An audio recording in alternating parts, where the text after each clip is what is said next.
Bom, pessoal, como eu disse nesse vídeo, a gente vai ver como é que faz para fazer a coleta de alguns exames, tá?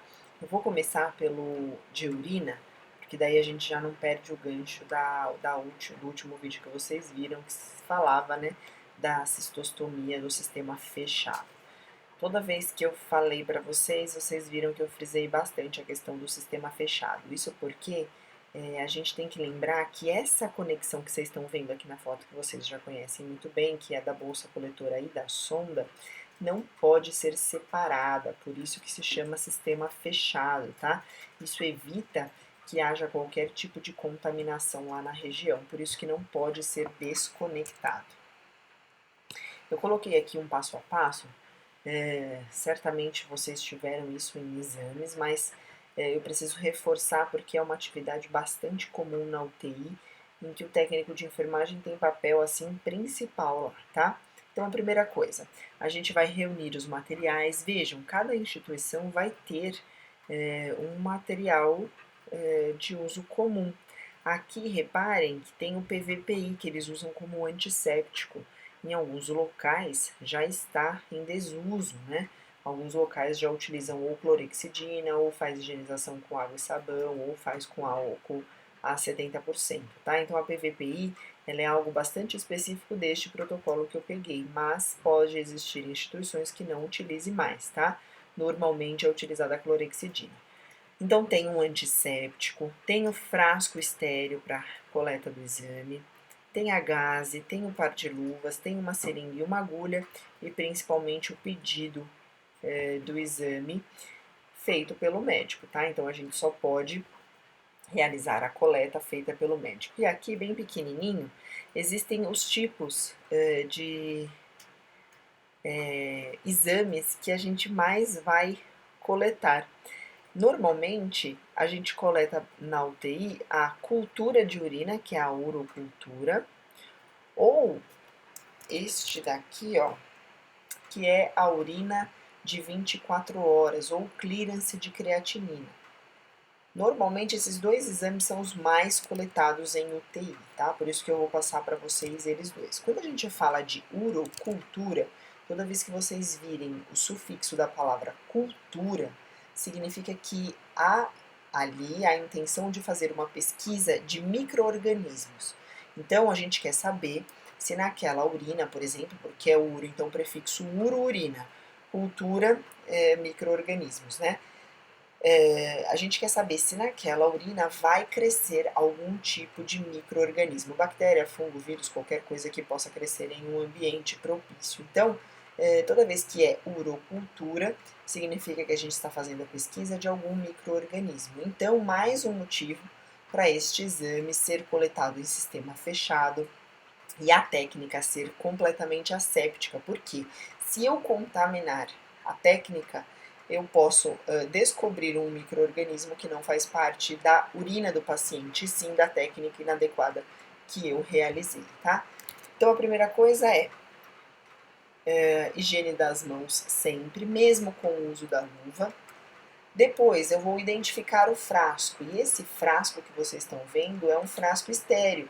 Por que ele tem que ser estéreo dentro? Porque se ele estiver com algum tipo de micro-organismo, a hora que for fazer a análise desse exame, vai identificar esse micro-organismo e não dá para garantir que ele seja da urina, então é necessário que ele seja estéreo. É importante que a gente faça a comunicação com o paciente, explique o que vai acontecer e principalmente mantenha a privacidade desse paciente. Afinal, embora a gente esteja coletando o material em um sistema fechado, né, na bolsa coletora lá do xixi, é necessário que a gente preserve a privacidade. Então, se o paciente está em uma enfermaria, eu vou, fecho o biombo, como vocês estão vendo, e explico todo o passo a passo do que eu vou fazer. O quarto passo é fechar a bolsa coletora aqui, ó, fechar a extensão. Tá vendo que aqui, ó, é aquela presilinha que a gente abre e fecha para colocar a bolsa em cima do paciente? Eu fecho a presilha. E quando fechar a presilha, eu tenho que ter em mente, ó, que a presilinha está fechada, que a gente vai fazer a coleta por esta válvula ejetora aqui lateral e que, principalmente, o que a gente precisa entender é que eu não vou fazer a coleta do conteúdo que está na bolsa. Eu vou fazer a coleta do conteúdo que sairá direto da bexiga. Por isso que a gente trava aqui, ó, o catéter, né? A gente trava essa extensão que está indo para a bolsa. Por quê?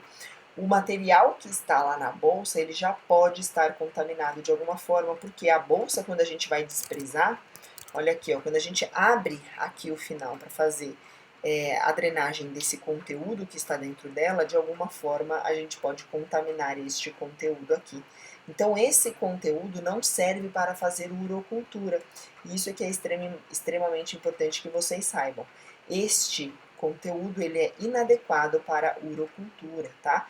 Qual é o conteúdo adequado? Aquele que vai sair diretamente aqui, ó, da bexiga. Então, aqui tá a sondinha, aqui tá o ejetor lateral. A gente vai coletar exatamente desse ejetor lateral aqui. Como? Primeiro eu faço a antisepsia do local, ó. Tá vendo que ele tá usando o antisséptico? Então eu higienizo, por quê? Porque eu vou furar com a agulha. Furei com a agulha, fiz a coleta, vou imediatamente colocar no frasco estéreo. Lembrando que eu não posso contaminar nenhum desses processos. Mas há necessidade de utilizar luva estéreo, pessoal? Não, não há necessidade de utilizar luva estéreo, porque o conteúdo está dentro da seringa que foi aberta e utilizada de forma estéreo, e o frasco da mesma forma. Aqui tá vendo que a tampa está apoiada na mesa? Ela até pode ser apoiada na mesa, desde que eu lembre que ela tem que ser apoiada de barriguinha para cima. Eu não posso colocar ela virada para baixo, né, com a rosca virada para baixo, porque isso vai fazer com que eu contamine a tampa. Então, tudo isso tem que ser considerado para que o paciente tenha uma coleta de exame fidedigna, né, que realmente cresça ali somente o material ou o bicho, né, o micro-organismo que esteja sendo cultivado na urina desse paciente. É isso que a gente quer descobrir. Depois eu fecho e vedo bem, porque aqui não pode ter vazamento, nem a entrada de nada, e faço a anotação de enfermagem. Então, lembrando que este aqui é o exame de cultura, né? O exame de cultura na urina. O próximo, eu vou deixar esse vídeo lá na plataforma, eu não vou passar ele aqui para vocês, para ele não ficar muito pesado, mas lá na plataforma eu deixo e explica todo esse passo a passo que a gente fez agora, tá bom? E, por fim, a gente vai ver do exame de urina o clearance de creatinina, que é aquela famosa urina de 24 horas. A urina de 24 horas, quando o paciente está com sonda, precisa ser retirada da bolsa coletora. Ela não vai ser tirada só do que está na bexiga como a urocultura. Essa é a diferença entre elas. Então, para o clearance de creatinina, a gente vai sim utilizar o material de urina que está dentro da bolsa coletora. Por quê? Porque é necessário que eu junte para encaminhar para o laboratório o conteúdo de 24 horas de urina desse paciente. Então seria impossível não utilizar o conteúdo da bolsa, tá bom? Para isso, ó, a gente vai definir um horário para começar a coleta, então eu vou começar hoje às 7 horas da manhã e só termino amanhã às 7 horas da manhã. Todas as micções devem ser consideradas, então, quando o paciente está com sonda, todo o conteúdo da bolsa coletora vai ser considerado. É importante que a gente mantenha este frasco aqui, que é o frasco em que vai ficar sendo armazenada a urina, identificado com o nome do paciente e refrigerado. E aí nas unidades de saúde normalmente existe um refrigerador, né, uma geladeira específica para coleta de, coleta não, né, armazenamento desse tipo de material. E a gente vai anotando o procedimento a cada momento que a gente esvaziar a bolsa coletora e colocar aqui nesse frasco. Por quê? Porque todos os plantões terão que fazer isso. Então, se todos os plantões farão, se eu não tiver a anotação adequada, eu perco o controle disso, tá bom? Então, aquele foi o clearance, ou seja, a urina de 24 horas, e a gente viu anterior aí a urocultura, tá? Como eu sei que vocês também já tiveram em exames, eu vou passar rapidamente com vocês pelos cuidados de enfermagem gerais que nós temos com outros tipos de exame. Quais são eles? Os hematológicos e gasométricos, ou seja, exames de sangue, e os exames de imagem. Os exames de imagem, pessoal, eu vou deixar para a gente ver em um outro vídeo na nossa próxima aula, tá? Porque os cuidados de enfermagem mudam, porque a gente está mais relacionado ao fato de eu ter que transportar muitas vezes esse paciente. Então agora nós vamos ver os exames de sangue, tá? Primeira coisa que a gente tem que ter em mente, se a gente vai fazer a coleta de sangue de um paciente, a gente precisa entender, analisar exatamente o que o pedido diz. Por quê? Na UTI, o paciente sempre vai ter dois tipos, vai ter não, né? Pode ter dois tipos de acesso. O acesso venoso e o acesso arterial. E às vezes o médico da UTI solicita exames que devem ser coletados em via arterial. Então é importante que eu faça adequadamente a leitura do que está sendo pedido. Segunda coisa que é de extrema importância, que eu saiba a sequência de coleta de tubo, porque se eu coleto o tubo que tem algum aditivo antes de um tubo que não tem aditivo nenhum, eu contamino aquele tubo. Então eu não posso contaminar um tubo com algum aditivo porque pode dar alteração no exame. Então é importante que eu tenha sempre essa sequência aqui, ó. Essa sequência ela é para todo mundo, tá? Para todos os tipos de marcas de tubo, fazem todos da mesma cor e é importante que a gente siga. Normalmente a gente grava por cor. Então, se o paciente tem lá uma hemocultura, lembra que a palavra cultura significa que eu estou procurando micro-organismos, tá? Hemo, o prefixo quer dizer sangue, então eu estou procurando micro-organismos dentro do sangue. Sempre vai ser a primeira coleta. Por quê? Porque se eu contaminar aquele acesso venoso com qualquer outra substância, pode dar alteração aqui na hemocultura. Então, toda vez que o paciente tem hemocultura, esses são os primeiros tubos a serem coletados no acesso do paciente, tá? Se eu for tanto puncionar o acesso quanto utilizar um acesso já existente, é necessário que a hemocultura seja a primeira coleta. Isso para evitar que a amostra seja contaminada e dê algum exame alterado. O segundo tubo é o citrato. Eu vou explicar cada um deles para vocês, tá? O terceiro é o tubo vermelho ou amarelo. Normalmente a gente chama de tubos secos, com aditivos de coagulação, né? O de heparina é o quarto, o EDTA o quinto e o fluoreto o sexto. Às vezes, algumas instituições, e eu vou deixar um vídeo para vocês também acompanharem do passo a passo, colocam esse aqui de fluoreto como segunda opção aí de coleta. Esse daqui não vai ter tanta alteração não. Então vamos entender cada um, vamos lá. Primeiro tipo de exame que pode ser pedido que eu coloquei ali para vocês, ó, as hemoculturas. Então, são usadas para detectar presença de bactérias ou fungos no sangue para identificar micro-organismos presentes e orientar o tratamento. Então, o médico está pesquisando se tem algum tipo de micro-organismo, será sempre a primeira opção. Depois vem a coleta do hemograma. O hemograma consiste na contagem lá, ó, global de eritrócitos, ou seja, índices hematimétricos. Olha que nome difícil. Valor de hemoglobina, de hematócrito. Se eu fizer qualquer outra coleta antes desse, eu posso alterar o fator de coagulação, o fator de hemoglobina, e aí eu altero plaquetas, tá vendo? A contagem global de plaquetas, e aí eu posso alterar o resultado do exame. Por isso que o hemograma é a segunda opção de tubinho que vocês viram lá.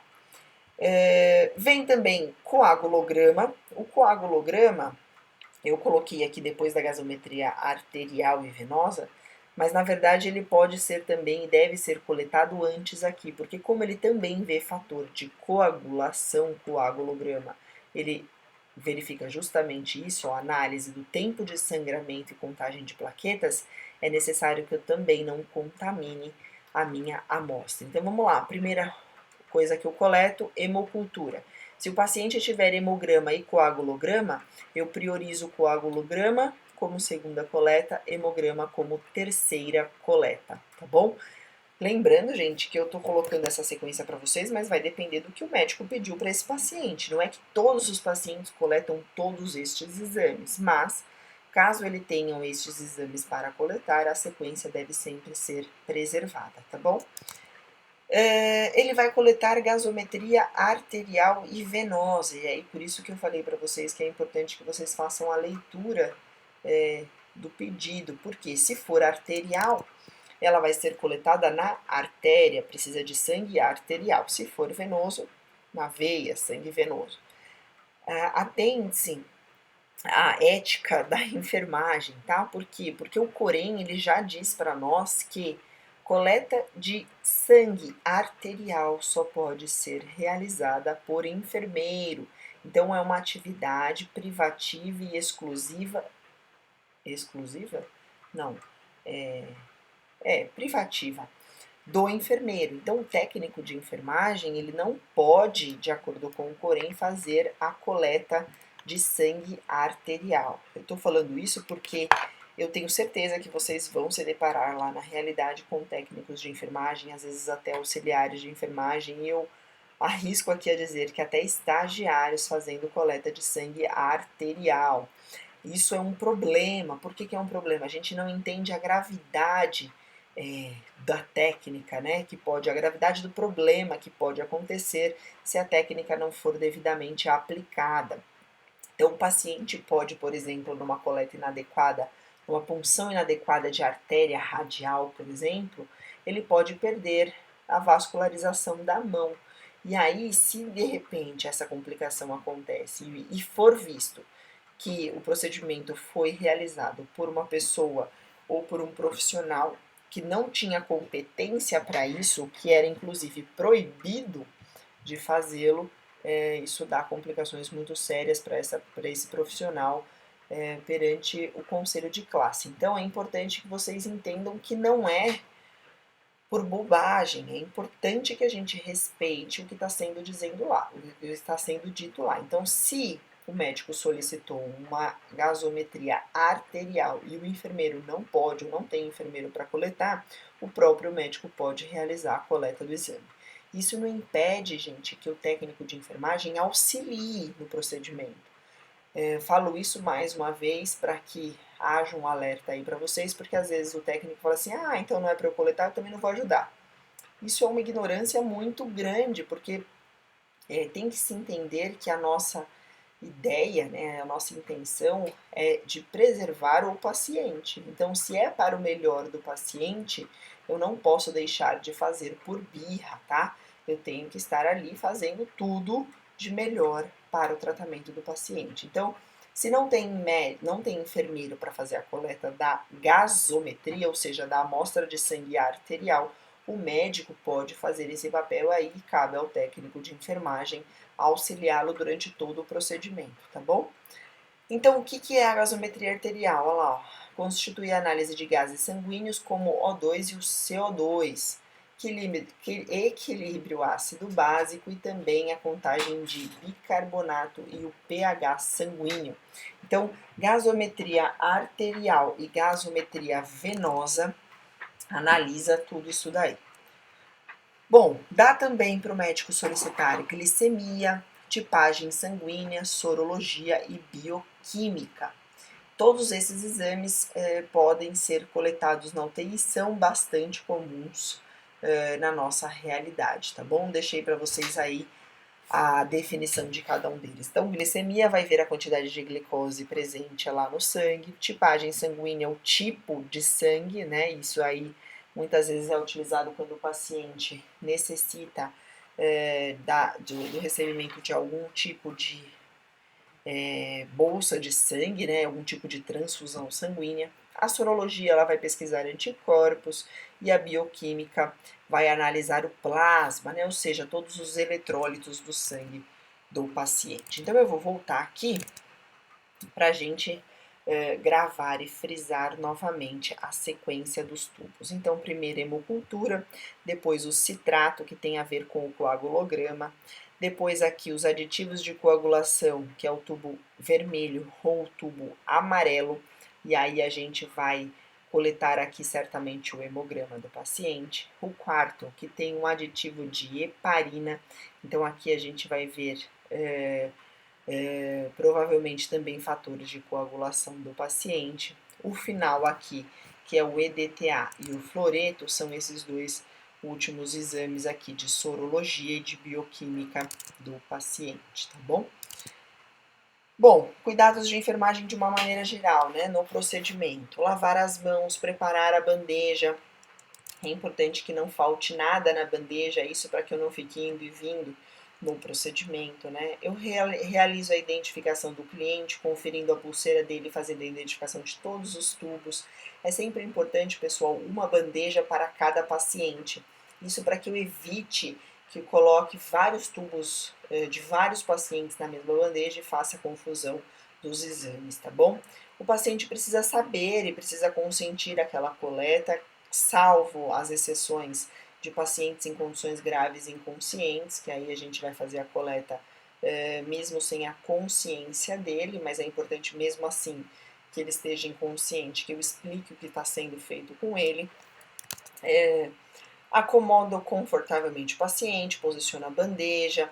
Tudo isso vocês já sabem, porque vocês já fizeram lá a introdução, lá no auxiliar de enfermagem, certamente, como é que faz para realizar uma punção venosa, e a ideia é a mesma. A diferença é que aqui a gente não vai instalar soro e vai fazer então aí a aspiração do sangue, tá? Então vou garrotear, vou deixar o mínimo possível garroteado, vou escolher a veia, vou fazer a antisepsia da pele.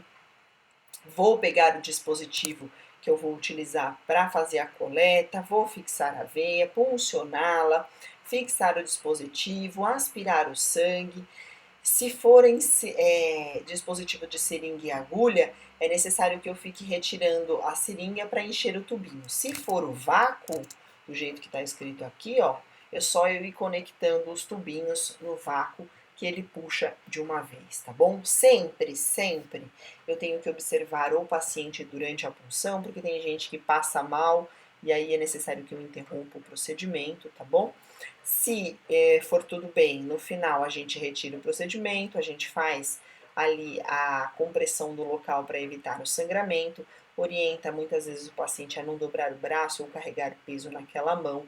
A gente descarta o material pérfuro cortante imediatamente na caixinha de pérfuro cortante, retira as luvas, lava as mãos, checa a prescrição corretamente, mantém sempre a unidade organizada, isso eu digo porque certamente vai ter mais de um paciente, né? Então não é indicado que a gente misture todos os tubos de todos os pacientes e realize a anotação de enfermagem que eu deixei aqui para vocês como um exemplo simples. Eu preciso colocar data, hora, colocar que foi coletado e quais os exames coletados e para onde eu encaminhei ou se o exame ficou ali aguardando para ser encaminhado, tá?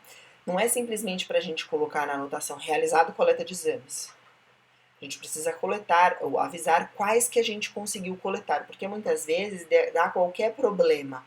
Eu não consigo coletar tudo o que foi prescrito se eu simplesmente escrever assim, ó, realizado coleta de exames conforme prescrição médica, dá a entender que todos os exames solicitados na prescrição médica foram coletados. E nem sempre isso é uma verdade. Então é importante que eu descreva hemograma, coagulograma, análise bioquímica, que aqui no caso ele colocou como sódio, potássio, glicemia, ele foi colocando todos os exames que ele conseguiu coletar. Eu vou deixar então o vídeo para vocês verem a sequência direitinho aí, gravarem a sequência dos tubos, se liguem porque é questão de prova. E na próxima aula, pessoal, a gente vai dar continuidade com cada procedimento específico cada procedimento específico de enfermagem. Então, eu coloquei aqui para vocês, ó, como cuidados de enfermagem com sondas, com acessos venosos, com sutura e aí por diante, tá bom? A gente vai vendo isso na próxima aula. Aqui eu também coloquei, ó, só um compilado direitinho de cuidados de enfermagem de uma maneira geral, quando a gente vai fazer a coleta de exames. Então, conferir nome, não esquecer de identificar as amostras como eu coloquei, sempre explicar ao paciente o que vai ser realizado. Se for necessário fazer a tricotomia do braço do paciente, por exemplo, a gente pode fazer. A gente também tem que sempre ter delicadeza e calma, mesmo que vocês sejam, muitas vezes não tenham experiência em coleta, né, em punção venosa, é importante que a gente mesmo assim passe segurança para o paciente, para que o paciente se sinta seguro, né, na hora da coleta e realizar os curativos adequados, não é para deixar ali o paciente sangrando após a coleta, tá bom? Eu espero ter esclarecido. Se vocês tiverem alguma dúvida, eu vou abrir o chat durante a aula, a gente conversa, tá bom, pessoal?